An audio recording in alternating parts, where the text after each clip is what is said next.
In many ways, gaming has progressed significantly for the better over the last 20 or so years. Thanks to the rise of online gaming, it's now easier than ever to play with friends. Modern video games look graphically unrecognisable compared to their blocky 8-bit counterparts, and we can also now play video games on almost every device from our phones to TVs. But in spite of all these improvements, there are still times where I wish gaming was more like it was in the good old days of the Mega Drive and SNES.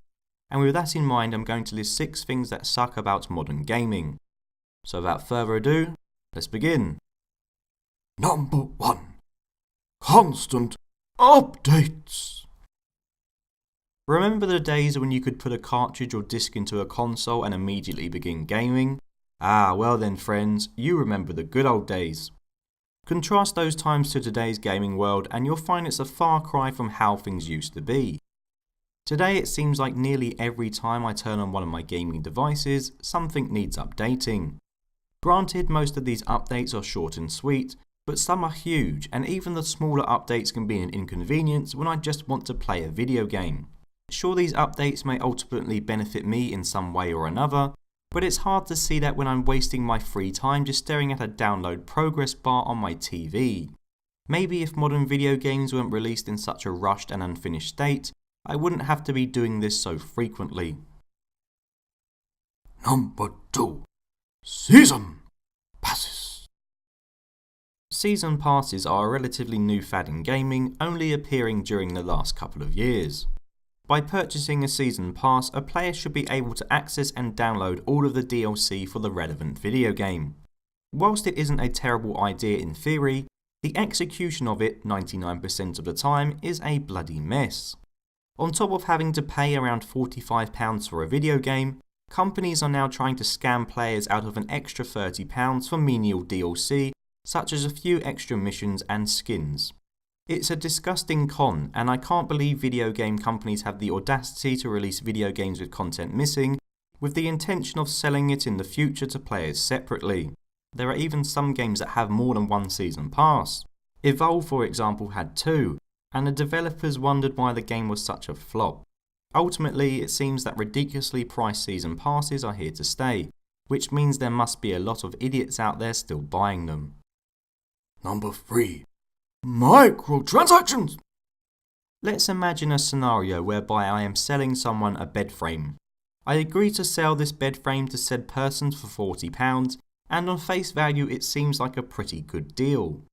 When the person who has purchased the bed frame attempts to put it together, they find out that some of the pieces are missing.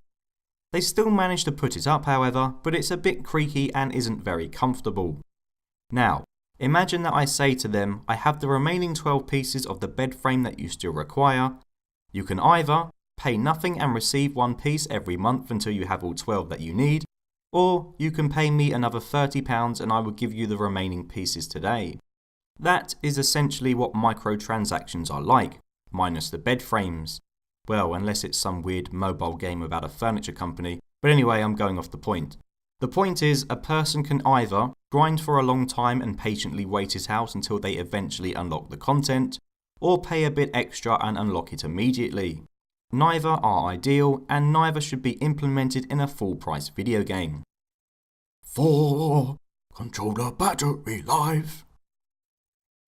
As nice as it is not to be confined to having to sit a couple of feet away from the TV when playing video games, having wireless controllers can also be a pain sometimes, especially when the batteries run out of juice.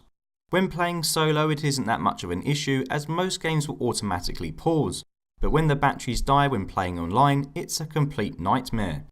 When it happens to me, I will automatically enter into a frantic search mode, in which I will start looking in every electronic device I can find in the hope of discovering some batteries that I can use. Usually by the time I find a pair of batteries, I will often be dead or kicked from the online game anyway. I've been stung too many times by this, and I now have a charging cable plugged into my controllers most of the time when I play, even if they are charged, which kind of defeats the point of having wireless controllers. Number 5. Memory. Although we have come a long way since the 1MB memory cards of the PS1 days, it seems that in relative terms little has actually changed in regards to console memory. If you told me 15 years ago that I would own a console which contained a 500GB hard drive already built into it, and that I would still run out of space, I don't think I would have believed you. But the truth is, whenever I want to download a new video game, or in fact even play a new game which is on a disc, due to large install files, I often have to end up deleting something else to make room for the new game. The memory available on consoles may have increased a huge amount over the various generations, but then so has the size of games themselves. Which means that at times having a huge hard drive doesn't really feel much different to having an old dusty 15-block memory card. 6. Delisted Games. Unless you've been living under a rock, you will probably be aware of PT, Kojima and Konami's demo for their revamp of Silent Hill. The playable teaser was free to download on PS4 until the Silent Hills project got cancelled and all trace of PT was removed completely. If you didn't download the game before this happened, then I'm afraid you're out of luck and you missed out on the chance to play through a unique horror experience. The whole PT fiasco is not an exclusive occurrence. There have also been an increasing amount of games being delisted due to having problems arrive with licensing issues. Usually a company will have a particular license for a few years, and if they choose not to renew it, or for some reason a renewal isn't possible, then the game is taken down. It's quite a scary thought that we are now at a time in gaming where my games can simply be removed with no opportunity to be played again.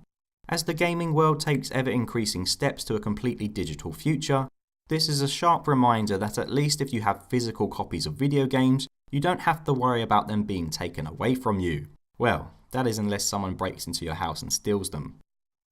So there you have it, 6 things that I think suck about modern video games. And if you have any examples that I haven't featured here, please let me know in the comments below. As always, thank you very much for watching and I hope to see you all very soon.